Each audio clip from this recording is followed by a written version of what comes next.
The cool desert night presses in, thick and suffocating, as Jonathan Cole stands frozen beside his flipped silver sedan. His hands are raised high, blood dripping from a fresh wound on his temple where a baton split his skin open. Two white police officers, badges gleaming under the harsh glow of their squad car's headlights, stream at him, their guns aimed, their flashlights burning into his hazel eyes. "You're digging your own grave," snarls Officer Raymond Foster, cocking his pistol. Beside him, his partner wavers, uncertainty flickering across his face. Despite the pain, Jonathan smirks. "You have no idea who I am." From the distance, headlights appear, cutting through the darkness. Salvation or doom? The answer is just moments away. But 12 hours earlier, this was just another drive home. The last light of the Louisiana sun faded behind the horizon, staining the sky in deep shades of purple and orange. Jonathan Cole, a man who had spent the last 20 years serving as an FBI agent, now the director of the New Orleans field office, drove down Interstate 10, slicing through the vast and empty outskirts of Baton Rouge. The open road stretched ahead like an endless ribbon of asphalt, flanked by dry, scraggly bushes and towering cypress trees. He rolled down his window slightly, letting in the warm air, still lingering at 88 degrees Fahrenheit despite the late hour. The radio crackled with a soft jazz tune, a familiar saxophone melody from a station out of New Orleans. He kept his speed steady at 55 miles per hour, right on the legal limit. Jonathan Cole never took chances, not with his career, not with the law, and certainly not with a world that was always watching, waiting for him to slip up. At 6'2", broad-shouldered, and built like a man who had spent a lifetime facing down criminals, Jonathan had long learned to move through the world with quiet caution. His presence commanded attention in any room, his voice capable of silencing even the most hardened interrogations. But tonight he was just a man heading home, exhausted after months of working on dismantling a cartel smuggling ring that stretched from Mexico to the Gulf Coast. For the first time in 6 months, he had a weekend off. He had earned it.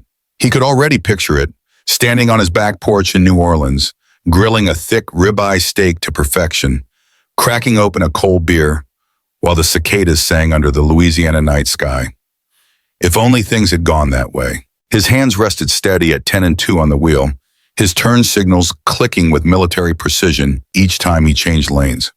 20 miles behind him was the last gas station, a quiet pit stop near the edge of town. The only other vehicle he had passed in the last 30 minutes was an old pickup truck hauling hay bales, its taillights long swallowed by the darkness.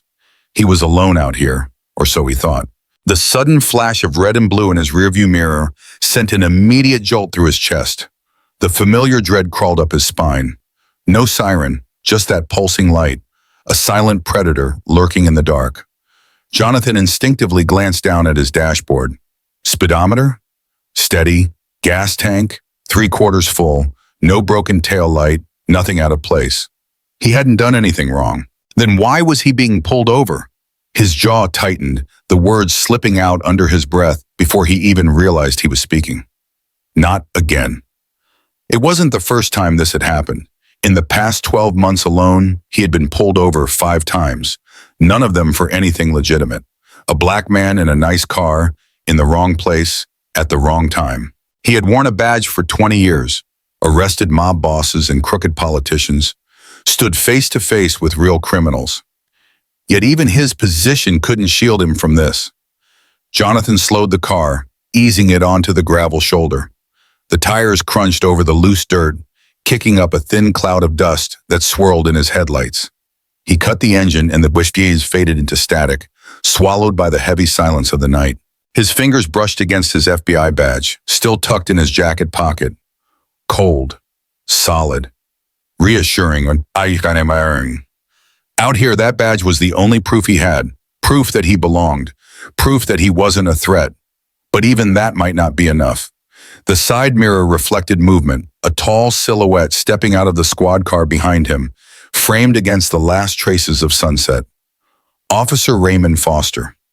Jonathan had seen men like him before, lean, wiry, and burning with a small-town arrogance. The kind of man who had never left his county, who believed his badge made him untouchable, who thrived on power in places where there were no witnesses.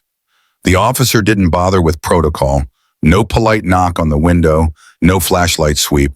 Instead, he planted his boots 2 feet from Jonathan's door and barked, "License and registration, boy."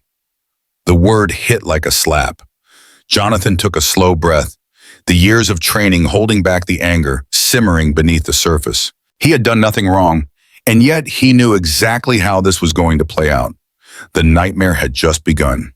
Jonathan Cole locked away his frustration, forcing himself to exhale slowly through his nose. The years had taught him that anger was a luxury he couldn't afford. Not here, not now. He kept his voice steady, calm, controlled. "Can you tell me why you pulled me over, officer?" It was a fair question, a simple question, a question that the law demanded an answer for. But Officer Raymond Foster didn't answer. He only leaned in closer, his shadow stretching across the open window, breath thick with the acrid stench of chewing tobacco. His lip curled, his pale blue eyes flickering with something ugly. "You people always think you're above the law, don't you?" Then without warning, he slammed his fist down onto the hood of Jonathan's car. Bam! The metallic clang shattered the desert silence, the force denting the sleek silver finish, a jagged grapefruit-sized scar now marking the car's hood. The impact echoed, swallowed only by the vast emptiness of the Louisiana highway. Jonathan clenched his jaw, fingers tightening around the steering wheel. His knuckles paled under the strain, but he didn't flinch. Not yet, because he had seen the script before. It had been written in bruises and blood, in names turned into hashtags, in coffins lowered into the ground long before he was born. Foster wasn't here about a traffic violation. Not with the way he spat out that word, people. Not with the way he sneered, like he was just waiting for an excuse. The night deepened, the first stars piercing the dark canvas above. Jonathan could feel it in his bones. This wasn't just another stop to shrug off. This was the spark that was about to set his whole damn world on fire. The heat pressed in, thick and oppressive, still hovering around 90 degrees Fahrenheit despite the late hour. The faint hum of cicadas buzzed in the background, a cruel contrast to the tension tightening like a noose. Jonathan's crisp white shirt clung to his skin, his tie slightly loosened from the long drive. The FBI badge in his jacket pocket felt like lead. His years in law enforcement, his service, his record, none of it mattered right now, because out here, there were no body cams, no bystanders, no witnesses, just 2 cops and a black man on the side of a deserted road. Officer Foster stood over him, waiting, daring him to react. His grimy fingers still rested on the fresh dent he'd left in the car, like he had just branded him. Jonathan inhaled deeply and moved slowly, deliberate, controlled. His right hand lifted, fingers spread wide. No sudden movements. "I'm reaching for my wallet." He moved with surgical precision, each motion measured. Foster's hand twitched near his holster anyway. Jonathan had seen that trigger-ready stance before, too many times. He pulled out his driver's license, the seal of the state of Louisiana stark against the worn leather of his wallet. But he didn't stop there. His voice cut through the thick air, firm, unshaken. "I'm a federal officer, FBI. My badge is in the glove compartment." It wasn't a plea, it wasn't a boast, just a fact, cold, clear, the kind of fact that had ended stops like this before, with stammered apologies and quick retreats. But Foster didn't even glance at the license. He just smirked. Then, with a flick of his wrist, he sent the plastic card tumbling into the dirt. It landed with a soft scrape, skidding across the gravel, vanishing under the pale glow of the headlights. Foster laughed, loud and barking. "FBI, sure, and I'm the governor." Jonathan's muscles locked, but he forced his expression to stay neutral. He had seen this move before. Foster wanted a reaction, wanted him to break. Jonathan wouldn't give him the satisfaction. Foster leaned in again, face inches from Jonathan's, his sunburned skin blotchy and red. The air reeked of tobacco and sweat as he yanked the driver's door open with a metallic groan. "Out now!" Jonathan didn't argue, not yet. He moved carefully, slow and deliberate, unfolding his 6'2" frame from the car. The gravel crunched beneath his polished dress shoes as he straightened to his full height, towering over Foster's wiry frame. The officer didn't back off. Instead, he stepped closer, chest puffed, then shoved Jonathan hard. Jonathan's back slammed against the car door, the sedan rocking slightly from the impact. Foster's breath was hot, suffocating. "You don't belong on my road." Never did. The venom in his voice wasn't subtle anymore. Jonathan felt the jolt of pain from the impact, but he didn't blink, didn't react. Because this wasn't about the law. This was about power, and Foster wanted to make damn sure Jonathan knew who held it. Headlights flared in the distance. Another cruiser rolling up fast. A second officer. The dust kicked up as the car screeched to a stop 10 feet away, the engine still rumbling. Officer Pete Rollins stepped out, stocky and broad-shouldered, his uniform straining across his barrel chest. He swung his nightstick lazily at his side, a smirk curling his lips. "What do we got, Vic?" Foster didn't miss a beat. His lie slid out effortlessly. "Resisting. Thinks he's some big-shot Fed." Rollins snorted. "That right?" He stepped closer, blocking Jonathan's path back to the car. Jonathan opened his mouth. "I've complied with every—" Foster cut him off. His hands clamped onto Jonathan's wrist, twisted it, slammed the cuffs on, too tight, tight enough to bite into his skin. Jonathan hissed as a thin trickle of blood smeared against his white cuff. Rollins chuckled. "Better get comfy." Foster leaned in, his lips curled into a sneer. "This is just the start. You're gonna wish you'd stayed off my turf." The cuffs clicked shut, and Jonathan knew this wasn't just a bad traffic stop. This was something worse. This was a setup, and no badge in the world was going to save him now. Jonathan Cole's grip tightened on the wheel as his silver sedan tore down Highway 165, the engine roaring at 90 mph. The spider-webbed windshield let in the desert air, still clinging to 85 degrees Fahrenheit despite the late hour. His cheek throbbed, blood crusting along the jagged cut where the brick had nearly taken his head off. The shattered glass embedded in the passenger seat gleamed under the dashboard lights like a grim trophy, a reminder that this wasn't just a bad night. This was a hit, orchestrated, planned. His tie hung loose, shredded at the end from when it had caught on the bridge's guardrail. His once crisp white shirt was now a mess of red stains, his wrists, his cheek, his pride. But his hazel eyes stayed sharp. Even with the adrenaline still ripping through his veins, his mind was already calculating, because he knew this wasn't over. Somewhere behind him, Hensley's voice still rattled in his mind, hissing through the CB radio, "Finish him for me." Jonathan clenched his jaw, the rage simmering beneath his skin. This wasn't just about a doctored video or a racist cop with a grudge. This was an execution order, and someone had answered the call. 3 sets of taillights had stalked him on that rickety bridge, their Confederate flags snapping in the wind. 3 trucks had boxed him in, tried to shove him off the edge into a dry riverbed below, and they had failed. But failure didn't mean they wouldn't try again. Jonathan scanned his mirrors, his instincts razor sharp. From 20 years in the FBI, the sedan's dashboard lights flickered against the black highway, every shadow stretching out like a threat. His heartbeat slowed just enough for him to think. Jonathan spotted the gas station up ahead, a rundown one-pump stop, its neon sign flickering in and out. 50 miles from Houston. A safe place? No, but a place to think.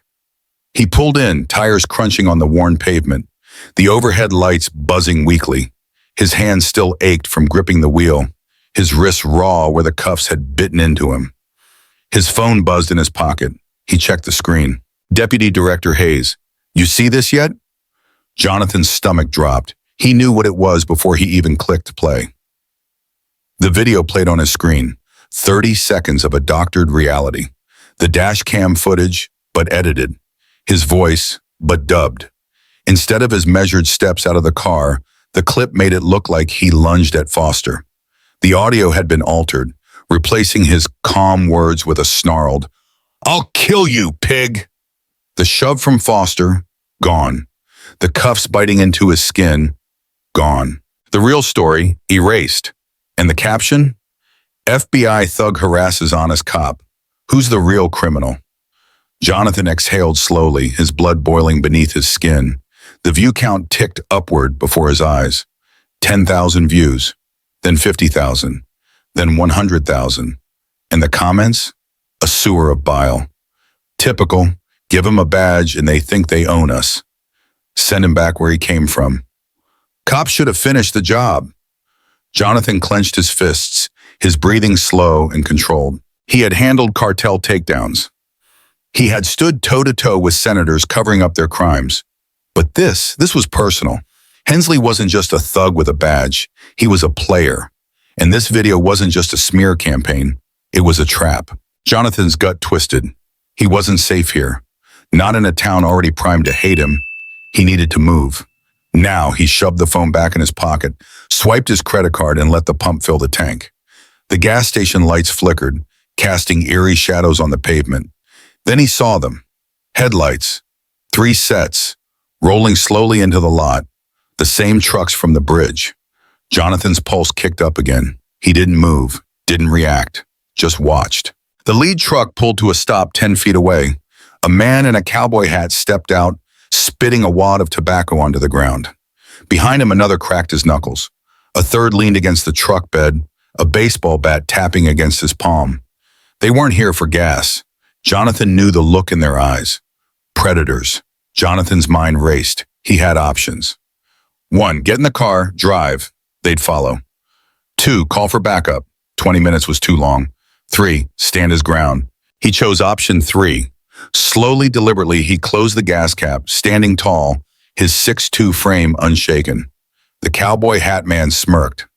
Got a long way from home, boy. Jonathan didn't blink, just getting gas. A low chuckle. See, I don't think you belong here. Jonathan's fingers twitched. Not yet. Another step closer. Bet you think you got out of that little traffic stop clean, huh? Jonathan tilted his head. And what exactly do you think happened? The cowboy's grin widened. Don't matter what I think. It matters what people see. And they saw that video. Jonathan felt the pulse of rage behind his ribs. This was bigger than him. This was about power. And they thought they had it. Jonathan let a slow breath slip through his nose, his pulse steadying.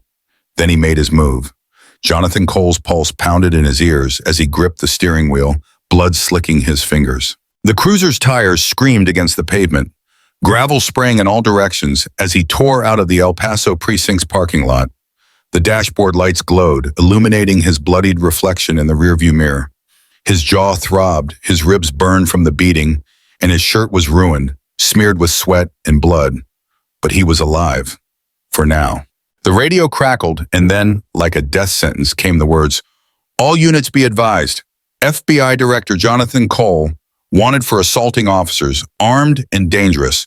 Last seen fleeing the El Paso precinct in a stolen vehicle." His stomach twisted. They were framing him. Hensley wasn't just covering his tracks.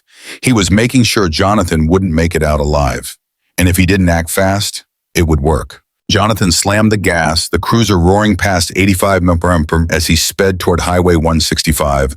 Knowing he had about 50 miles to Houston, he had to think. His phone was somewhere on the precinct floor, lost in the chaos. The radio was compromised. And now every cop in Texas thought he was a rogue federal agent who had snapped and attacked his own. No backup, no weapon, just his training and his rage. Because Hensley hadn't just tried to kill him.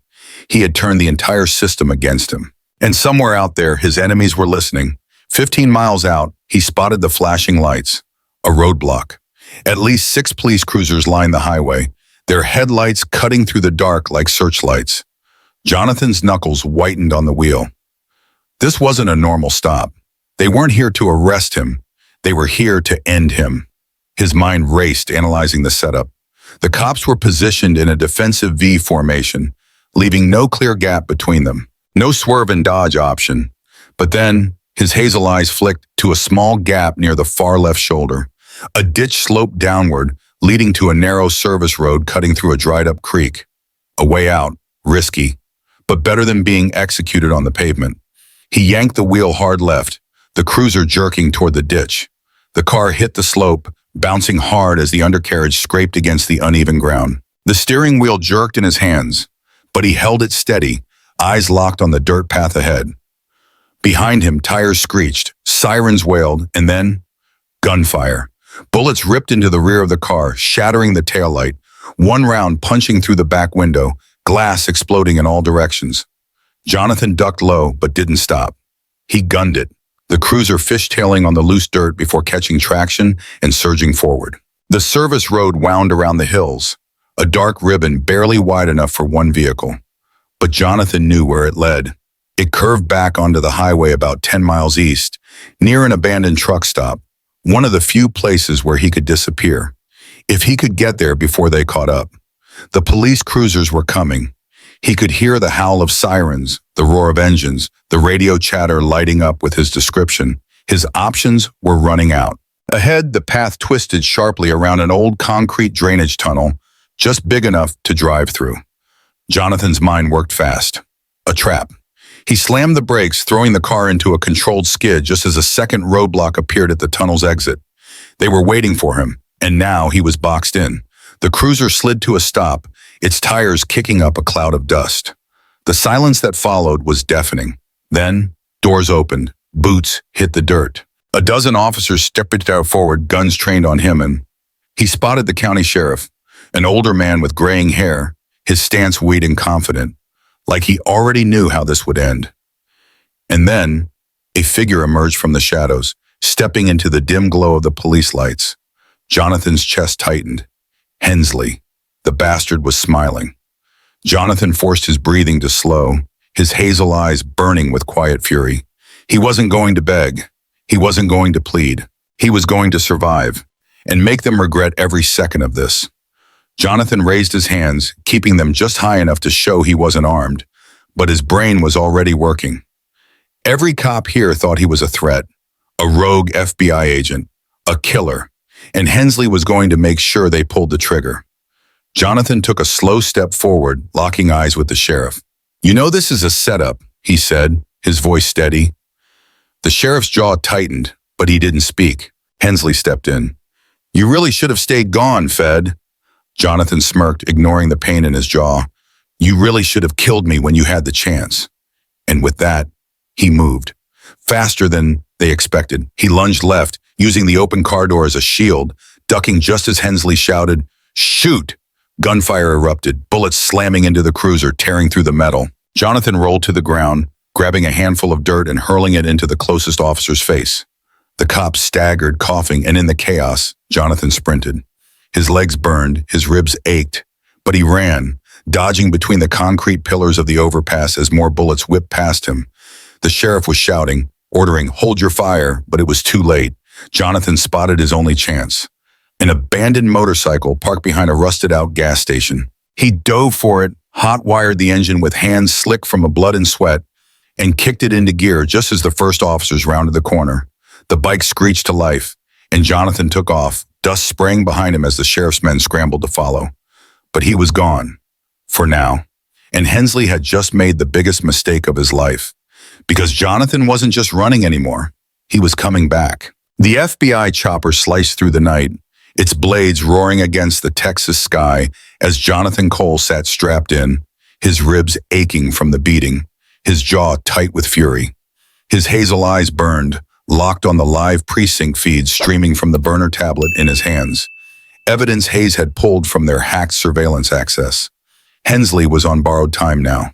Jonathan swiped through the screens, watching officers laughing in the break room, their body armor still strapped tight. A dozen cops, all loyal to Hensley. They had no idea what was coming. Hayes sat across from him, rifle slung, his eyes grim. "They've got your wife and kid in holding," Hayes said, his voice low. "Feds are being stonewalled. Hensley's got local judges covering for him." Jonathan's jaw flexed. "Then we take him down hard." Hayes nodded. "We hit them at dawn. No warning. No way out." Jonathan gripped the vest straps, adjusting them over his torn shirt, ignoring the throb in his ribs. This wasn't just about him anymore. Hensley had made it personal. The Texas skyline stretched ahead as the chopper neared El Paso. The city was awake. The radio was still blaring the statewide alert, his own face flashing across news feeds, twisted by lies. The headlines were already a death sentence. FBI Director Jonathan Cole, armed, dangerous, on the run. Breaking, Cole's family arrested, ties to drug trafficking. Lived from El Paso, Law enforcement closes in. Jonathan clenched his fists, his knuckles white. He had spent 20 years cleaning the rot from law enforcement, and now that same system had turned against him. But he wasn't running anymore. The FBI strike team deployed at 5:12 a.m., landing just outside the precinct. 6 black SUVs moved in from the north, while 2 armored personnel carriers blocked the exits. No one was leaving. Jonathan stepped onto the pavement, his boots hitting the ground with purpose. The air was still thick from the warm night, but the storm brewing inside him was colder than steel. He adjusted his earpiece, listening as Hayes coordinated the breach teams. "Move on my mark." Jonathan locked eyes with the lead entry agent, gave the nod, and the battering ram slammed into the precinct doors. Inside, the El Paso officers scrambled, half asleep, some still in their undershirts as they reached for weapons. Jonathan and his team flooded in, rifles raised, shouting commands. "Federal agents, drop your weapons!" The break room exploded in movement, chairs flipping as cops rushed for their guns. Too late. A flashbang detonated, white light bursting through the hallway, sending Hensley's men crashing to the ground. Jonathan stormed through the smoke, grabbing a dazed officer by the collar and slamming him against the desk. "Where's Hensley?" he barked. The cop sputtered, blinking against the sting. I don't... Jonathan tossed him aside, eyes sweeping the room. Hensley was missing. Jonathan didn't waste time. He charged through the precinct, past the rows of cells, his mind only on one thing: his wife, his son. His heart pounded as he reached holding cell 4, the metal bars cold against his fingers as he grabbed them. "Lena! Jamal!" Inside, Lena Tate stood, her brown eyes fierce, her hands still cuffed, Jamal clutching her side, his face streaked with tears. "Marcus?" she gasped. Jonathan grabbed the cell keys off the stunned duty officer, his hands shaking as he unlocked the door. Jamal ran straight into his arms, his small frame trembling. Jonathan held him tight, his eyes burning but his voice steel. "You're safe now." Lena's gaze sharpened. "You better end this, Marcus," Jonathan nodded. "I will." But as Jonathan turned, his radio flared. "Cole, Hensley's on the move." Jonathan froze. "Where?" The cameras flickered on the tablet in his hand, showing Hensley slipping out the back entrance, ducking into a black SUV. Jonathan bolted, tearing through the precinct, his legs burning as he hit the parking lot. The SUV's tires screeched, speeding toward the exit. Jonathan raised his sidearm, aiming straight for the windshield. Pop, pop, pop! The glass spiderwebbed, bullets slamming into the hood, but the SUV kept going, veering onto the main road. Jonathan sprinted for an abandoned patrol car, Hayes already behind him. "Go! Go! Go!" The tires screamed as Jonathan hit the gas, tearing after Hensley down the dark Texas highway. The SUV was fast, but Jonathan knew these roads better. For 10 miles, he tailed Hensley, gaining with every turn. And then, up ahead, the road ended, a dead end. Hensley slammed the brakes, tires skidding on gravel as the SUV lurched sideways. Jonathan was already out, gun raised, heart pounding. He could see Hensley's pale face, sweat dripping down his sunburned neck. "It's over, Hensley!" The crooked cop staggered out, gun in hand, breath ragged. Jonathan stepped forward, eyes cold. "I should have put you down back at the precinct," Hensley sneered. Jonathan didn't flinch. "No, you should have never started this." Hensley raised the gun. Jonathan pulled the trigger first. One shot, right through the shoulder. Hensley crashed to the ground, screaming as the gun clattered away. Jonathan stepped over him, pressing a boot against his chest, lowering his gun. "You're going to prison, Hensley." Hensley spat blood, his face twisting in rage. "You think you've won?" He snarled. "This town belongs to men like me. It always has." Jonathan leaned in close. Not anymore. By sunrise, Hensley was in cuffs, hauled off by federal agents. The fake charges against Jonathan were dropped, the video debunked, and Lena and Jamal were free. The corrupt cops who helped Hensley, they were going down next.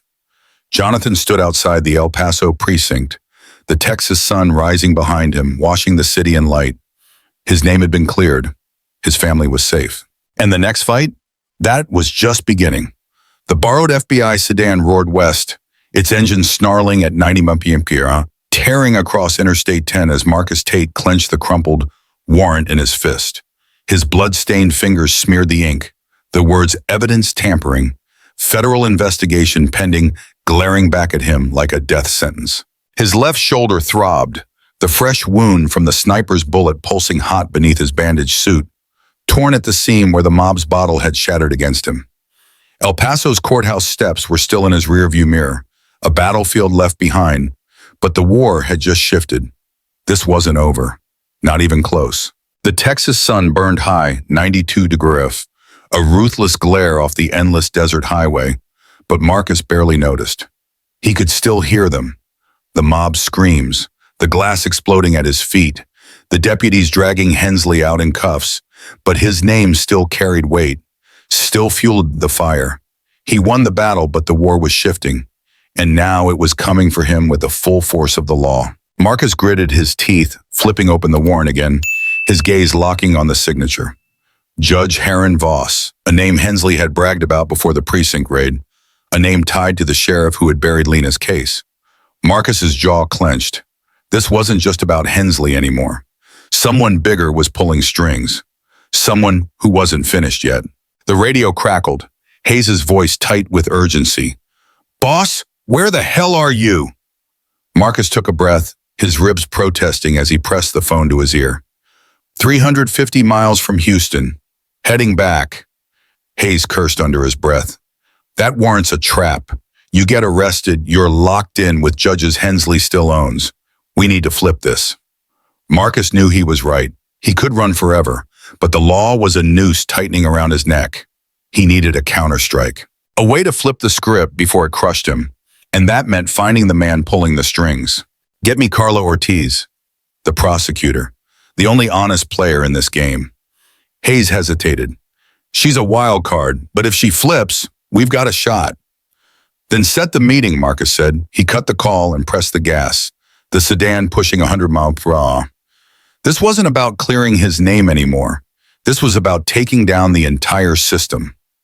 6 hours later, Marcus pulled into an abandoned truck stop on the outskirts of San Antonio, dust swirling as he parked beside a black SUV. Inside, Carla Ortiz waited, her dark brown eyes sharp, her expression unreadable. "You're a dangerous man to be seen with right now, Tate," she said, arms crossed. Marcus slid into the booth, his shoulders stiff, his jaw still aching from Hensley's baton. "And you're the only shot I've got." Carla's gaze narrowed. "You realize they're building a case against you?" Marcus tossed the warrant on the table. "I don't need to realize it. I'm living it." Carla studied the paper, her jaw tightening. "This wasn't supposed to happen," she muttered. "Hensley was the fall guy. His backers weren't supposed to take a hit." Marcus leaned forward, voice low. "Who?" Carla hesitated, then whispered a single name. "Voss." Marcus's blood ran cold. Judge Voss, the same man who signed his warrant, the same man behind Lena's arrest. He wasn't just covering for Hensley. He was running the whole damn operation. Marcus exhaled, his mind spinning. He couldn't just take this to the feds. Not when the system was rigged. Not when the evidence could disappear overnight. He needed something bigger, something public, something that couldn't be buried. He turned back to Carla. "You still have access to local news feeds?" She nodded slowly. "Yes, but..." Marcus cut her off, his hazel eyes burning. "We're about to make Judge Voss the most famous man in Texas." 2 hours later, the plan was in motion. Carla leaked the real files, the ones Hayes had hacked from the precinct, directly to every news station in Texas. Marcus sat in a dark warehouse, a camera in front of him, the red light blinking live. And then he spoke. "My name is Marcus Tate, FBI Director of Houston. 12 hours ago, I was illegally detained, assaulted, and framed. I have the evidence, and the man responsible is not Victor Hensley." He paused, staring into the camera. "It's Judge Heron Voss." The video spread like wildfire. Within 10 minutes, it was everywhere, and Voss's name was on every headline in America. At midnight, the FBI raided Voss's mansion, agents storming in, guns raised. Inside, they found it all. Bank records, bribes, direct ties to cartel money, and a hidden safe filled with burner phones. One last call still logged in, a call to Victor Hensley. Voss was dragged out in cuffs, his face plastered across national news. Marcus watched from the safe house, his wound still healing, but the war finally tipping in his favor. By sunrise, Hensley's sentence doubled. Voss was disbarred, charged with conspiracy. Lena and Jamal were free. And Marcus Tate, he was back in Houston. His name cleared. But his fight wasn't over. Because for every Hensley and Voss, there was another man waiting in the shadows. Marcus poured himself a coffee, watching the news roll in. One battle was over, but the war for justice? That was just getting started. Clyde Warren's smile faded, his gray eyes sharpening as Marcus stood across from him, his wire humming, recording every word. The El Paso mayor had just confessed. Drugs, bribes, cops in his pocket, judges for sale, Hensley's leash. He had boasted about it all, and Marcus had every second on tape. Warren's jaw clenched, his fingers tightening around the crystal bourbon glass as he studied Marcus. Outside, 40 yards away, Hayes and his FBI team were in position. But Warren didn't panic, didn't beg, didn't bluff. Instead, he chuckled, swirling the bourbon in his glass. "You think you've won, Tate?" His voice was low, dangerous. Marcus stood firm, his hazel eyes burning. "No, I know I have." He reached for his radio, ready to call in the takedown. But then, a gun cocked behind him. Marcus's spine stiffened, his ribs screaming from the earlier ambush as a cold barrel pressed against the back of his skull. Warren's smirk returned, broader now, victory laced in every word. "You should have seen this coming." Marcus exhaled, his mind racing. How? How did Warren still have control, even with his empire crumbling around him? "Turn around, Tate." Marcus moved slow, his Glock loose at his side, his body a coil of tension. And then, his heart stopped. The man holding the gun? Officer Lyle Grayson, alive, standing and smiling. Blood from the desert ambush still streaked his uniform, but his hand was steady. "Surprised?" he sneered. Marcus's jaw tightened. Grayson was supposed to be dead, supposed to be rotting in the sand after fleeing the shootout. But here he was, standing at Warren's side, and that meant one thing. "You were never Hensley's, were you?" Marcus said, voice cold. Grayson laughed, shifting the gun slightly, letting the barrel graze Marcus's temple.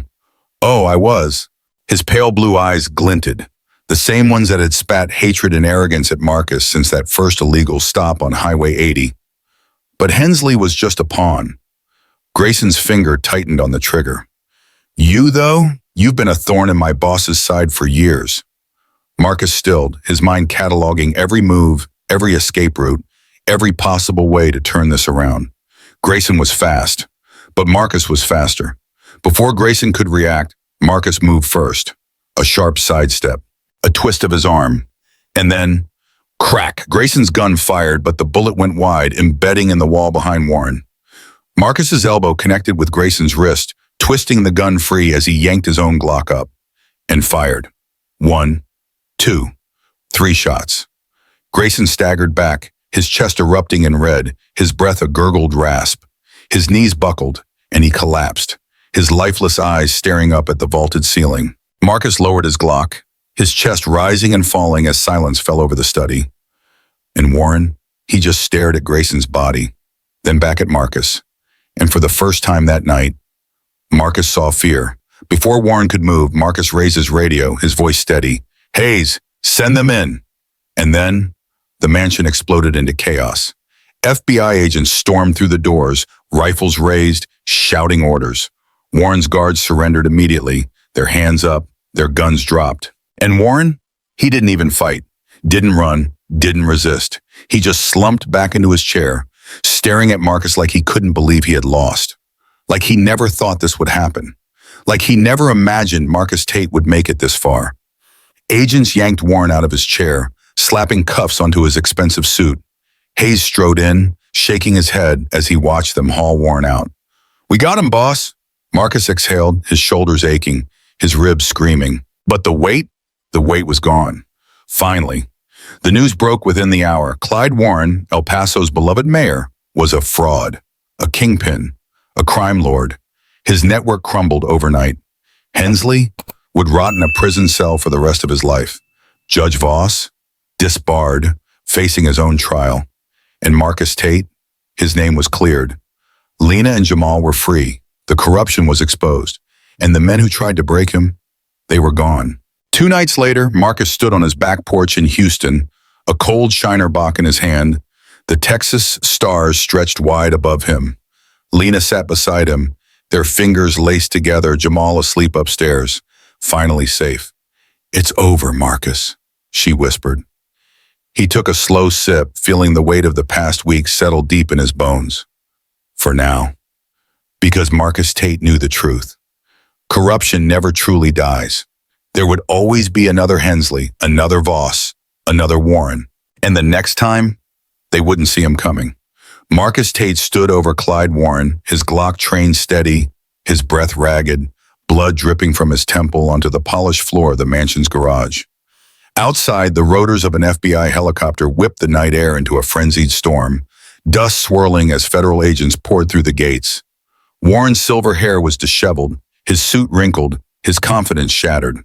"It's over, Warren," Marcus growled, his voice raw from exhaustion. Warren's chest heaved, his eyes darting wildly, searching for an escape that didn't exist. And then, he smirked. "You think this ends with me?" His voice was low, measured, but there was a crack in his bravado. Marcus didn't bite. He knew this type. Powerful men didn't beg. They didn't break. They threatened, and Warren had lost everything except his pride. Marcus shoved him forward, his ribs screaming in protest as they stumbled toward the mansion's grand entrance, where Hayes and his team were waiting. "Tate's clear. We've got a Warren," Hayes barked into his radio. The news vans swarmed, their cameras rolling live as the scene unfolded before the entire state of Texas. The headlines were already writing themselves. Mayor Clyde Warren arrested in FBI sting. El Paso corruption ring crushed in explosive raid. FBI Director Tate survives assassination attempt.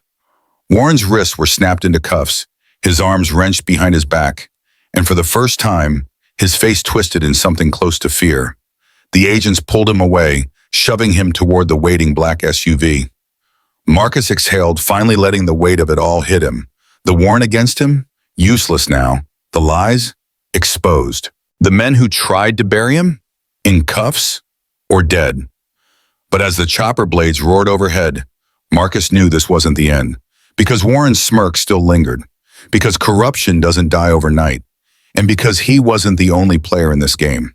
Marcus stood at the FBI field office in Houston, his shoulder bandaged, his ribs taped, his badge polished and clipped onto a fresh suit. Across from him, Lena and Jamal sat in the conference room, finally free, finally safe.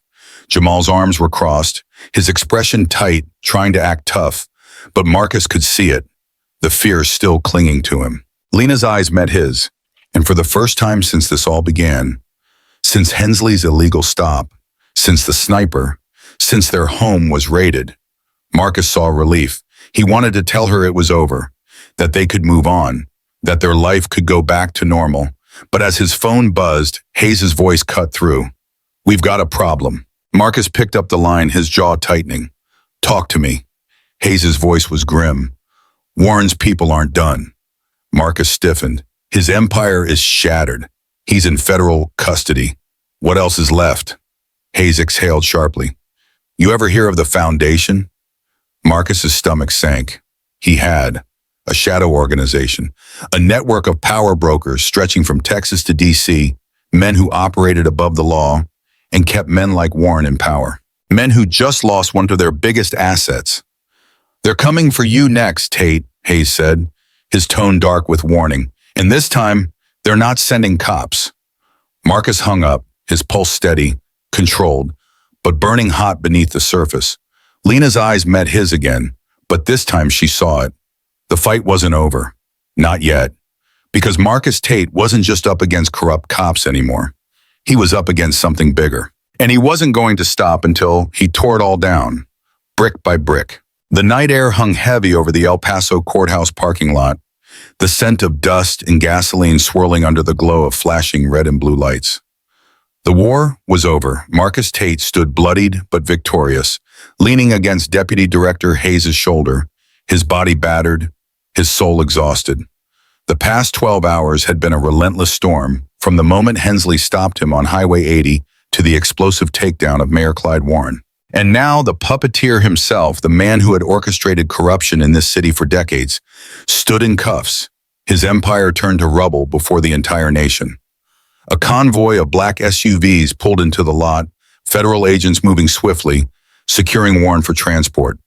Marcus watched as the man who had ordered his execution was dragged away, his once pristine suit now wrinkled, his face twisted in rage, his silver hair damp with sweat. Marcus exhaled, the weight of it all settling into his bones. This should have been the moment of peace, of relief. Instead, it was the moment he lost everything. The final blow, the door of another SUV swung open. Lena stepped out. Her braided hair was slightly undone, her brown eyes hollow, her posture stiff as steel. Beside her stood Jamal, clutching a backpack, his 12-year-old face streaked with dried tears. Marcus staggered forward, his heart slamming against his ribs, his mind racing past exhaustion into something closer to desperation. "Lena! Jamal!" His voice cracked, raw from hours of shouting orders, dodging bullets, surviving hell. Relief flooded through him. They were safe, they were here, until Lena raised a hand, 10 feet away, stopping him cold. "We're done, Marcus." Her voice was flat, emotionless, like the edge of a blade honed too sharp to feel anything. She reached into her coat pocket, pulled out an envelope, and held it out.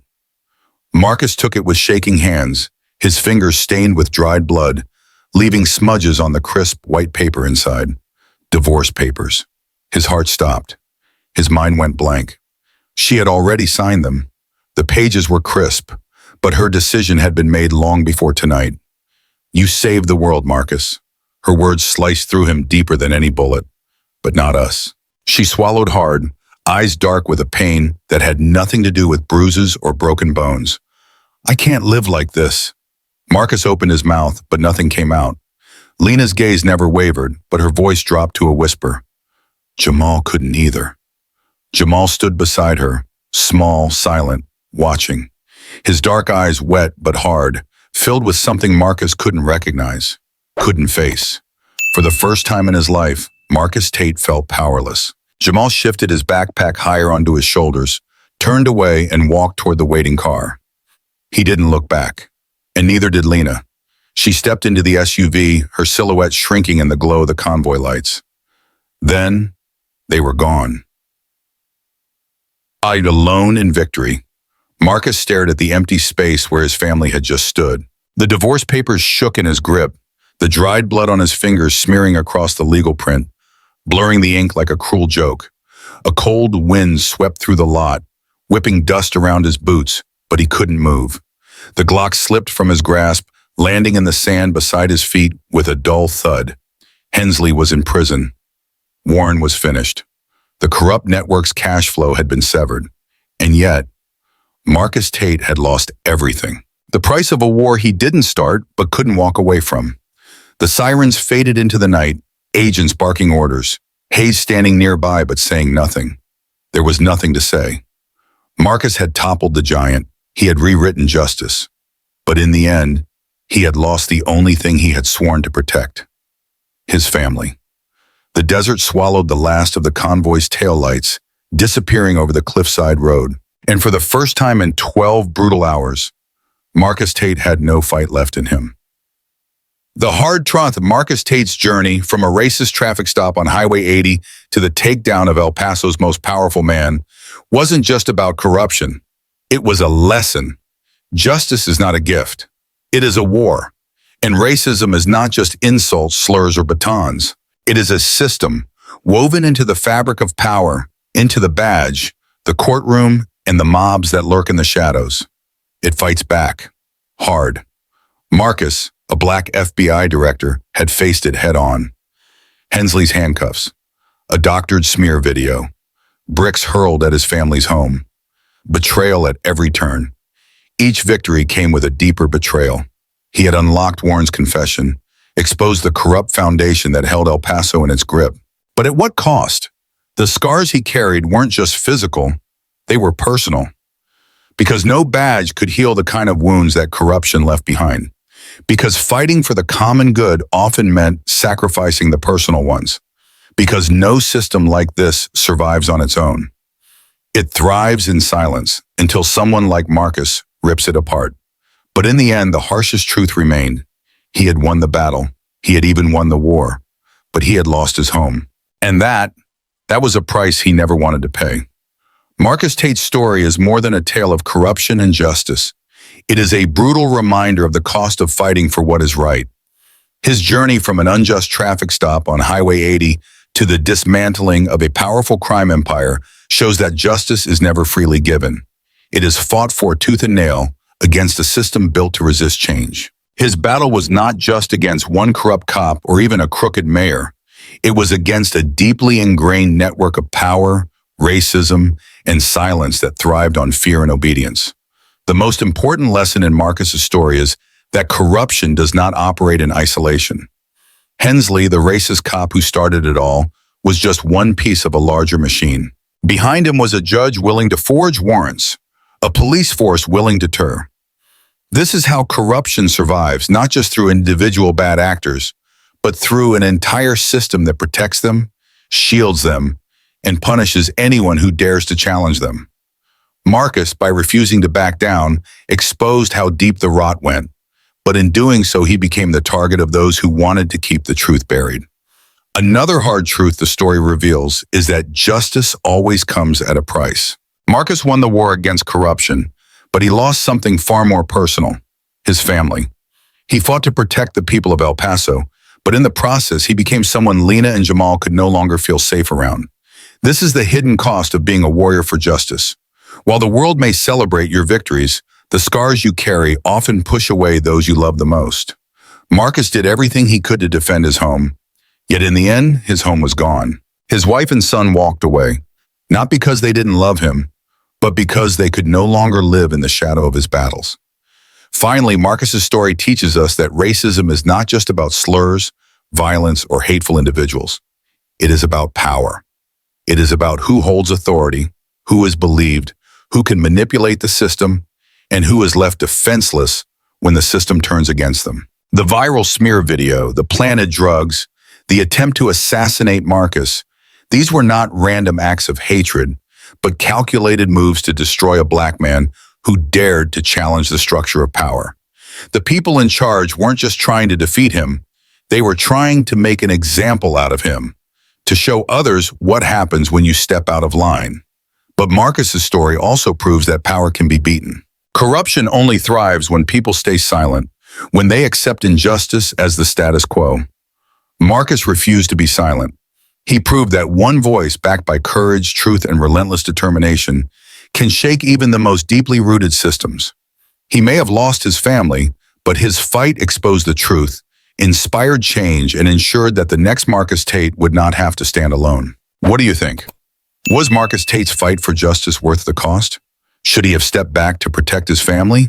Or did he do the right thing by exposing the truth? Comment below with #JusticeForMarcus if you stand against corruption and believe his battle was necessary. Smash that like button if you think Marcus's fight was inspiring and deserves to be heard.